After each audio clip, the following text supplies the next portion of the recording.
रिया Delhi job के सिलसिले में कानपुर से अभी कुछ दिन पहले ही आई थी। अभी फ़िलहाल वो अपनी मौसी के घर रह रही थी। आज रिया का जॉब इंटरव्यू था।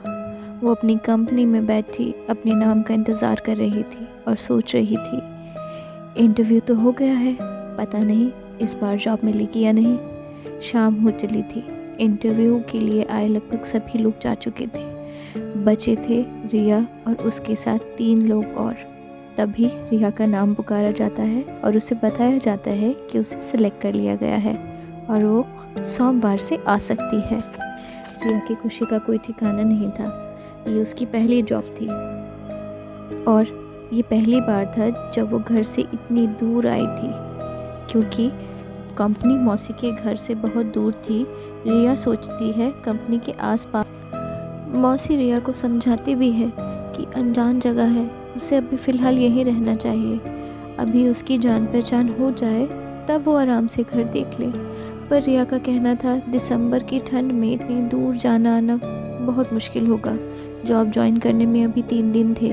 रिया अब रोज़ अपने रहने के लिए कोई अच्छे हॉस्टल या रूम के लिए निकल रही थी।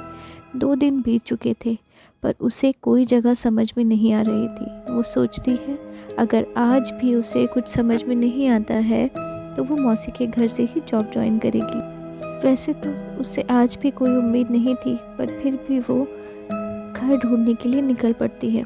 सर्दियों की शाम जैसे सुबह से ही शुरू हो जाती है। 4 दिनों से सूरज नहीं निकल रहा था और आज तो इतना कोहरा था कि हाथ को हाथ नहीं सूझ रहा था। अभी बस 5 बजने को थे पर अंधेरा ऐसे घिर आया था मानो 10 बज रहे हों। रिया जल्दी जल्दी घर वापस लौट रही थी। तभी उसे पीछे से आवाज़ आती है जो उसका नाम पुकार रही थी, रिया। रिया। रिया रुकी और पीछे पलटी तो देखा कोई नहीं था। वो फिर आगे बढ़ी और फिर वही आवाज़, रिया। रिया। घना कोहरा था, ज़्यादा लोग भी नहीं थे। वो आगे बढ़ती है और फिर वही आवाज़। ऐसा लग रहा था मानो आवाज़ उसका पीछा कर रही हो। अब रिया को डर लगने लगा था। कौन है?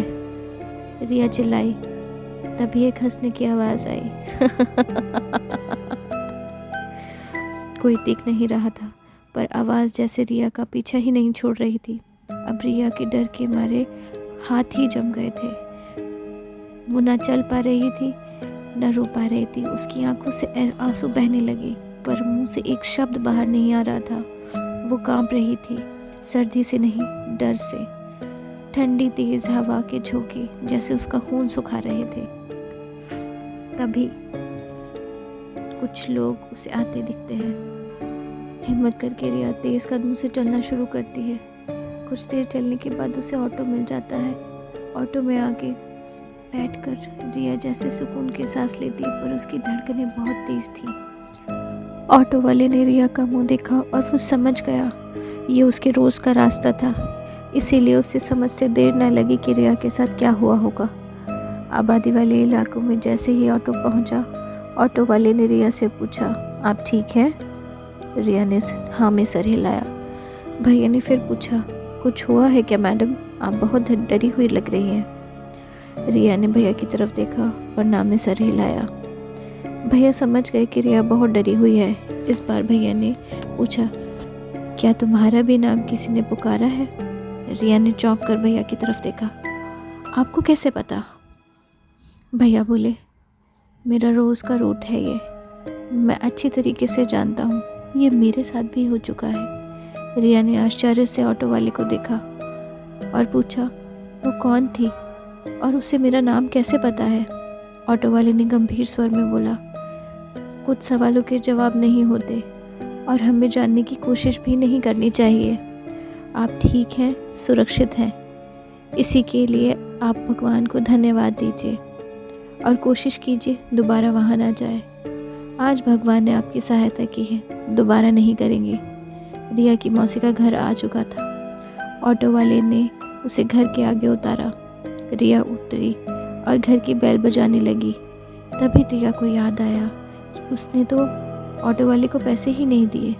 वो जैसे ही मुड़ी तो उसने पीछे देखा, पीछे कोई नहीं है, न ऑटो न ऑटो वाला। न ऑटो स्टार्ट होने की आवाज़ आई, न ही चलने की। रात घनी थी, चारों ओर सन्नाटा था। ऐसा हो ही नहीं सकता था कि ऑटो जाए और आवाज़ ना आए। तभी पीछे से मौसी की आवाज़ आती है, कहाँ रह गई रिया? हमें घबराहट हो रही थी। क्या समय हो रहा है और उधर क्या देख रही हो? अंदर आओ। रिया मौसी के साथ अंदर आ जाती है। अब रिया बैठी, उसे याद आता है कि जब उसने ऑटो लिया था तो वो इतनी डरी हुई थी कि उसे कुछ समझ ही नहीं आ रहा था, और वो बिना कुछ बोले, बिना कुछ बताए ऑटो में बैठ गई थी। ये तो उसने ऑटो वाले को बताया ही नहीं था कि उसे कहाँ जाना है। तो फिर ऑटो वाले को कैसे पता कि उसे किस जगह, किस घर के आगे आना है? उसे कैसे पता चला कि उसे कहाँ छोड़ना है? ये सोचकर तो अब रिया के रोंगटे खड़े हो गए और उसका मुंह से बस एक शब्द निकला, कौन? कौन था वो? उसे कैसे पता चला मुझे यहाँ आना है? उसे कैसे पता चला? और डर से उसकी आंखें एक बार फिर भर गई।